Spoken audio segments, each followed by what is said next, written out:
En este momento sí, la sede de la se hace en Montevideo, pero sí, estoy en Argentina por hoy, sí. Bien, correcto. Bienvenido, gracias por estar con nosotros. Ustedes estuvieron en Panamá la semana pasada.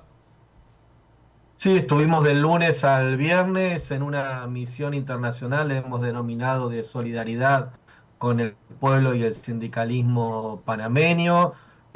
Primero estuvimos en una misión de contacto directo, recibimos el testimonio de los sindicatos que están más perjudicados por la política de Mulino, educadores, construcción, bananeros, luego las centrales sindicales afiliadas a nuestra organización, Convergencia, CTRP, con UCI, con ATO. Luego estuvimos reunidos también con pueblos originarios, comunidades, feminismos, intelectuales, políticos, periodistas, académicos, tratando de tener una visión lo más holística posible de los sucesos que están ocurriendo allí, que nosotros hemos caracterizado como Panamá el país que mayor nivel de violación de los derechos humanos laborales está teniendo en nuestra región, y así hemos hecho las denuncias en la Organización Internacional del Trabajo y en la Comisión Interamericana de Derechos Humanos.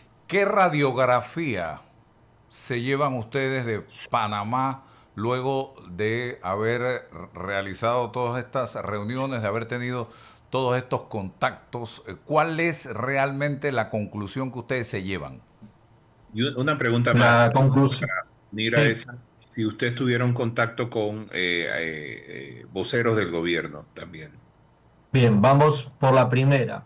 La radiografía para nosotros es clara. El gobierno de Mulino, que nació débil, con un resultado electoral pobre que permite en un sistema electoral amañado, como es el panameño, muy cuestionado por la comunidad internacional, que alguien llegue a la presidencia con el 34% de los votos, pero inmediatamente empezó a aplicar una política de extrema derecha en consonancia con la política de Estados Unidos, que por otra parte plantea que el canal es de su propiedad e intenta negociar claramente una militarización de la zona. A partir de ahí, todos aquellos que protesten en contra de las medidas antipopulares quieren ser silenciados y reprimidos. Sacaron una ley, la ley 462, que volvió a poner una situación de alto repudio de los trabajadores y las trabajadoras, que ven que lo que van a hacer es confiscar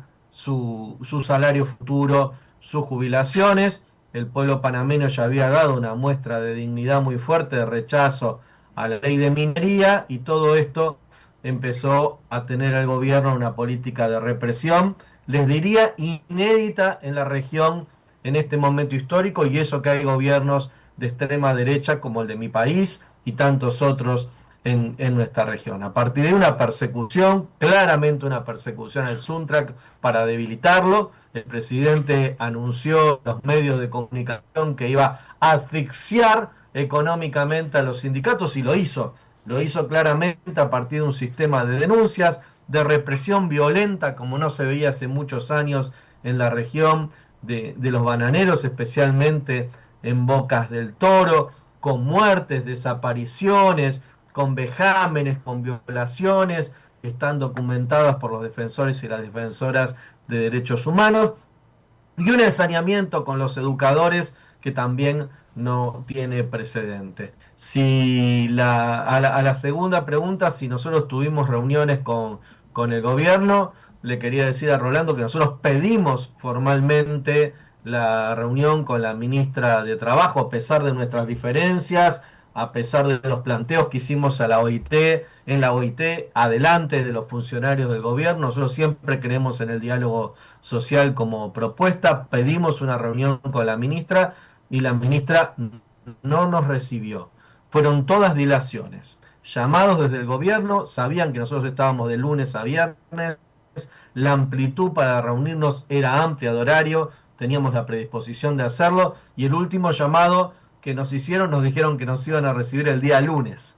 Claramente eh, era la voluntad de no reunirse con nosotros. Sin embargo, nos reunimos con los organismos de derechos humanos en Panamá, fuimos a la oficina de la Residentes, fuimos a la oficina del Coordinador Regional de Naciones Unidas y llamando siempre al diálogo, porque nosotros siempre apostamos al diálogo social como forma de superar las diferencias.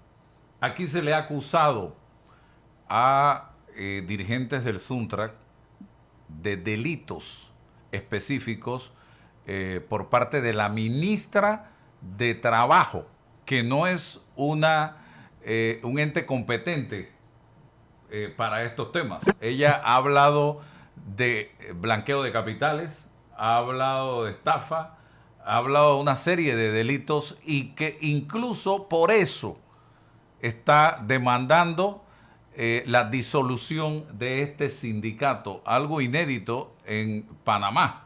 Yo, además de ser sindicalista, soy profesor, soy abogado, magíster, doctor y profesor de Derecho del Trabajo. Permítanmelo decir, no como un acto de soberbia, sino como una forma de plantear el nivel de conocimiento. Y les quiero decir que en ninguna parte del mundo un gobierno, la ministra de Trabajo, puede pedir la disolución de un sindicato. Además, puede pedir en todo caso, puede denunciar si tiene pruebas en la justicia por algún nivel de delito que haga un dirigente del sindicato, pero no nunca la disolución del sindicato como herramienta de la clase trabajadora para defender sus derechos.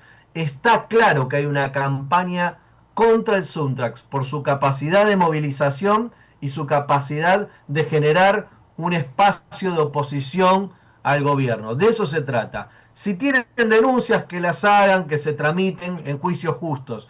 Pero en mi nivel de conocimiento a lo largo de la misión está claro, clarísimo les diría, que se trata de una judicialización de la protesta. Estuvimos en la casa del compañero Genaro López. Genaro López fue y se presentó en la justicia espontáneamente. Y en vez de tomarle su declaración y que comience el juicio, lo que hicieron es engrillar a un hombre de 70 años y llevarlo a una cárcel de alta seguridad, de alta peligrosidad, con presos muy peligrosos para amedrentarlo, para dar una lección pública de lo que le podía pasar a los demás. Saúl tuvo que saltar la verja de la embajada de Bolivia porque tuvo atentados contra su vida. Y eso tiene que estar claro. Erasmo todavía está preso. Lo que pasó con el sindicalista de bananero de Bocas del Toro, con el compañero Smith, agarraron, firmó un acuerdo, le hicieron un juicio amañado, lo engrillaron, le sacaron la ropa, lo llevaron en calzoncillos 300 kilómetros de Boca del Toro a la cárcel de alta peligrosidad. ¿A ustedes les parece que esa es una forma de tratar a un luchador social que en definitiva lo que está peleando es por salarios dignos, por jubilaciones dignas de un pueblo que sufre, pues el pueblo bananero en Boca del Toro? Es increíble lo que está pasando en Panamá. Señor Di Stefano, yo quisiera saber qué consecuencias podría tener para el Estado panameño este escenario que usted ha dibujado, en el que hay lo que parece ser una persecución contra los sindicatos. ¿Hay algún escenario en el que veamos a Panamá con sanciones o llamados de atención de parte de los organismos del que este país forma parte o ha suscrito convenciones, ¿no? ¿Hay algo? Por supuesto que sí. Nosotros, el Sí, sistema internacional no va a poner preso a Mulino ahora que está en el poder por las situaciones que estamos denunciando, desgraciadamente. Pero sí estamos haciendo presiones muy fuertes en el sistema de la Organización de Estados Americanos, en el sistema de la Organización Internacional del Trabajo, en el sistema de la Organización de Naciones Unidas y en el sistema de la Unión Europea, para que haya presiones económicas y políticas. Pero también, Rolando, te quiero decir una cosa. Los poderosos a veces, cuando están en el poder y se sienten protegidos y con impunidad, no toman en cuenta que las acciones de hoy van a tener consecuencias también para ellos en el futuro. En mi país, los poderosos gobiernos militares y sus jerarcas no podían prever que por la violación de los derechos humanos iban a terminar sus días en la cárcel como terminaron.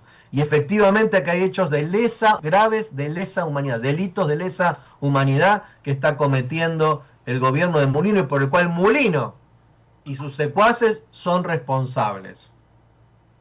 Okay. Se ha dicho, cuando escuchamos a los voceros del gobierno hablar, hablan de que Suntrack no es un sindicato, sino un movimiento político. ¿Qué tiene que decir, qué tiene que decir Marcelo al respecto? Y experiencias que hemos tenido en otros países. Yo siempre hablo de Lula da Silva, de Evo Morales, también hablo de Pepe Mujica, que a pesar de no haber sido un dirigente sindical, pero fue un revolucionario que llegó precisamente al poder y con el voto popular y muy querido por el pueblo uruguayo. El Suntrack es un sindicato, ¿a quién le puede caber duda? ¿No? O sea, yo estuve el día miércoles de la semana pasada, miércoles de la semana pasada, estuve en la asamblea del Suntrack en la Plaza Independencia, creo que se llama, me puedo equivocar. Y ahí, en una plaza pública, el sindicato hace su asamblea en una plaza pública, a la vista de todos y rodeado de policías. No me lo contaron, lo vi yo. Y también vi a los compañeros de carne y hueso, uno por uno, con su indumentaria propia de la seguridad en la construcción, todos compañeros de la construcción. Se representa la clase, el Suntrack es un sindicato genuino, que tiene interés en la defensa de los intereses laborales, pero claramente también desde el sindicalismo tenemos una mirada, desde la Confederación Sindical de las Américas, así lo pregonamos, una mirada sociopolítica, porque para cambiar la realidad de la clase trabajadora, del sector trabajador, hace falta cambios en la política y proyectar, por supuesto, acompañar, desarrollar procesos que permitan que en el gobierno lleguen personas que tengan una comunidad de interés con la clase trabajadora y no personas que planteen un gobierno pro-empresario como Mulino. Mulino se autodefine como pro-empresario, como un emergente justamente de las organizaciones empresarias, y nadie se escandaliza. Entonces, si el Suntrack apoya algún proceso político, pareciera que eso está mal. Está bien para los empresarios y el poder, está mal para la clase trabajadora. Lula es un ejemplo de eso, efectivamente, es un dirigente sindical metalúrgico de Sao Paulo que construyó desde el movimiento sindical una organización como la CUT, la Central Única de Trabajadores de Brasil, y luego formaron el Partido de los Trabajadores. Y a partir del Partido de Trabajadores, como herramienta política, en ese caso la herramienta sindical era la CUT y la herramienta política del PP, dieron un debate a la sociedad y llevaron adelante la idea de que que era necesario tener un destino político, social, económico distinto al que planteaba la oligarquía brasilera. Es parte de la democracia eso. No hay democracia sin libertad sindical, no hay democracia sin la capacidad de las personas de generar instrumentos de acción política que permitan llevar adelante expresiones alternativas. Y nuestro presidente, porque es el presidente de todos los panameños, José Raúl Mulino, está anunciando reuniones con Lula da Silva y que lo ha invitado para que venga a Panamá en los próximos meses. Entonces, yo no le creo nada a Mulino, no le creo nada. Entonces, nada le creo. Si hablamos no me lo imagino, de izquierda, no ¿Lula es o no es un hombre de izquierda?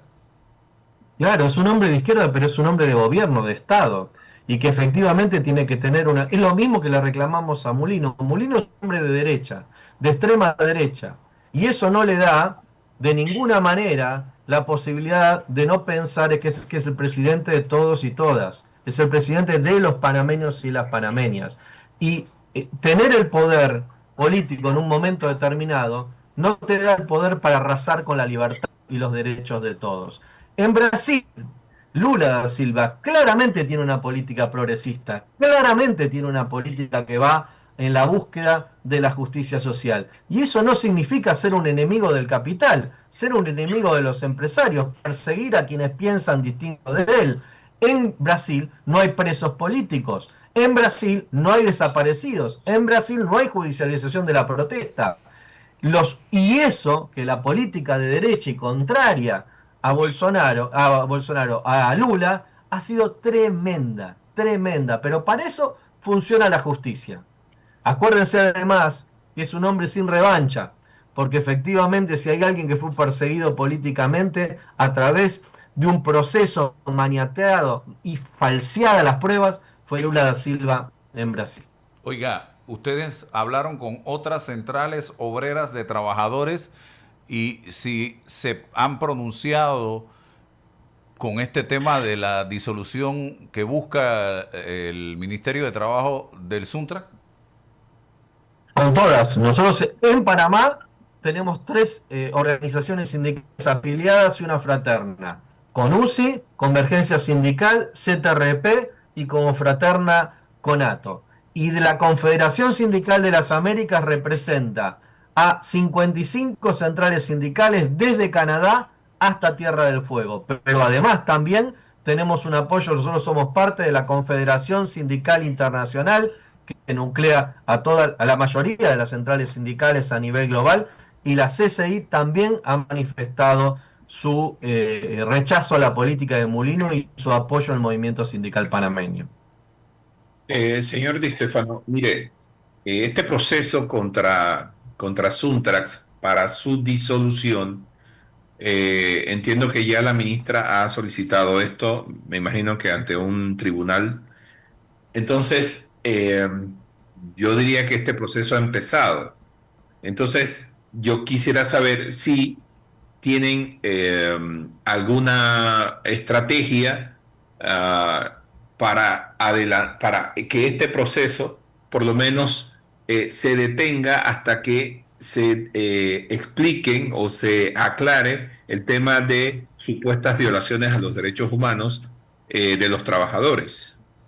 Nosotros le hemos pedido el día viernes al director general de la Organización Internacional del Trabajo a nivel global una intervención urgente en la situación de Panamá para frenar estos atentados a la libertad sindical.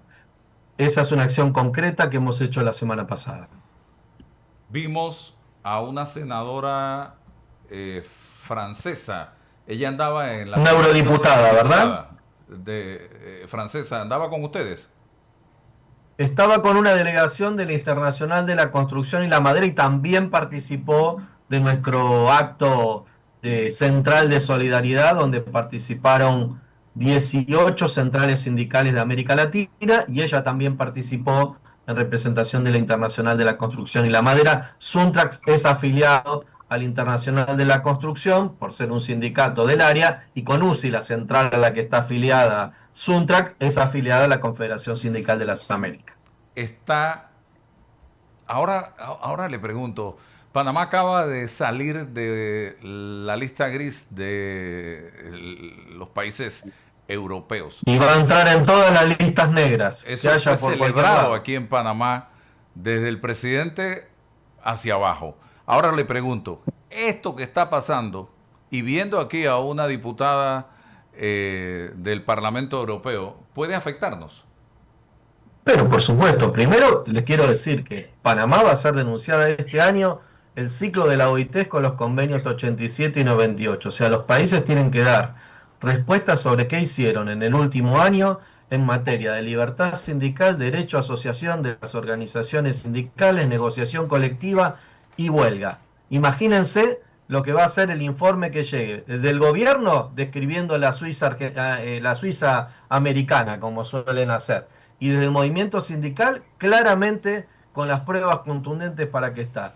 Les anuncio, el año que viene en la Organización Internacional del Trabajo, Panamá va a estar seguramente entre los países de la lista negra, no tengo duda de eso, por violación a los derechos humanos laborales. Y Panamá tiene acuerdos de libre comercio con Europa, tiene acuerdos comerciales con Europa, y ustedes saben que parte de sus acuerdos comerciales tienen un capítulo sociolaboral, y nosotros tenemos capacidad de denuncia en los organismos europeos con relación al nivel de cumplimiento de la derecho a la libertad sindical, asociación, negociación colectiva y huelga. Lo que dijo la eurodiputada es correcto, y no solo ella, que viene del movimiento sindical, sino que la expresión de todos aquellos defensores y derechos humanos que hay en Europa va a ser de sanción con relación a la política que está desarrollando Panamá. No se la van a llevar gratis. No, yo no sé si actúan claramente desde una perspectiva ideológica de extrema derecha, pero también les quiero decir que actúan desde el desconocimiento de las reglas, desde el desconocimiento de los procesos judiciales, desde el desconocimiento de la protección. Dentro de los derechos humanos hay capítulos enteros de derechos humanos laborales. En la Declaración Universal de los Derechos del Hombre, que es la columna vertebral del sistema, está el derecho a la libertad sindical sin intervención de los gobiernos. Y es obligación de los gobiernos garantizar los derechos humanos. En los pactos del 69 también están, en la Carta de la OEA, en el Pacto de San José de Costa Rica, en el Convenio 87, 98, todos suscriptos por Panamá. Son violadores seriales de los tratados internacionales de derechos humanos. Oiga, ¿usted ha tenido comunicación con Saúl Méndez y él sabe si está en Venezuela? No, no tuve comunicación con él, tampoco correspondía que yo lo intente en eso. Nosotros pedimos, íbamos llegando a Panamá y pedimos a la Embajada de Bolivia, él todavía no, la semana anterior a nuestro viaje todavía no había salido con el salvoconducto y pedimos esa posibilidad de tener el contacto con él.